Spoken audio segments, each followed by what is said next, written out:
அடுத்ததா ஆங்கிலேயரின் கொடுங்கோன்மை எதிர்த்து நின்றவர் வாஞ்சிநாதன். ஸோ இந்த டாபிக் பார்த்தீங்கன்னா group and main syllabus paper 2 resistance against பிரிட்டிஷ்ல வந்து கவர் ஆகும். ஸோ வாஞ்சிநாதன் 1886ஆம் ஆண்டு செங்கோட்டை, தென்காசி டிஸ்ட்ரிக்ட்ல இருக்கக்கூடிய செங்கோட்டையில தான் பிறந்திருப்பாரு.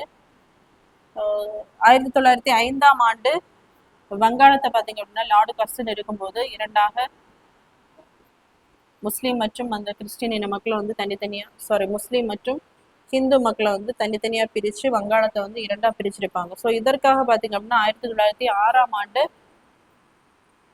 சுதேசி இயக்கம் வந்து தொடங்கப்பட்டிருக்கும்.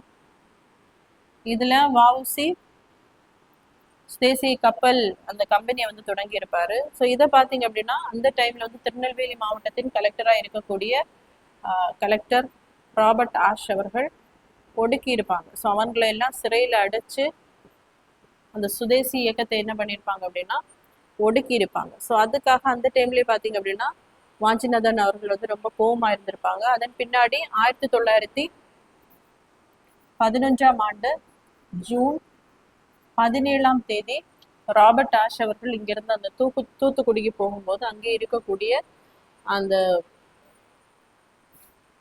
மணியாட்சி ரயில் நிலையத்திலே வைத்து அவரை வந்து சுட்டு வந்து கொண்டிருப்பாரு. கொன்னதுக்கு அப்புறம் அவரு என்ன பண்ணிருப்பாருன்னா தன்னைத்தானே சுட்டு வந்து இறந்திருப்பாரு.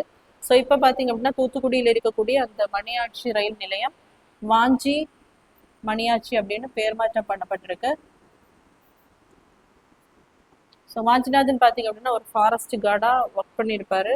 அதே மாதிரி அந்த பாரத மாதா இயக்கம் தீவிரவாத குழுல வந்து ஒரு மெம்பராகவும் பதவி வகித்திருப்பார்.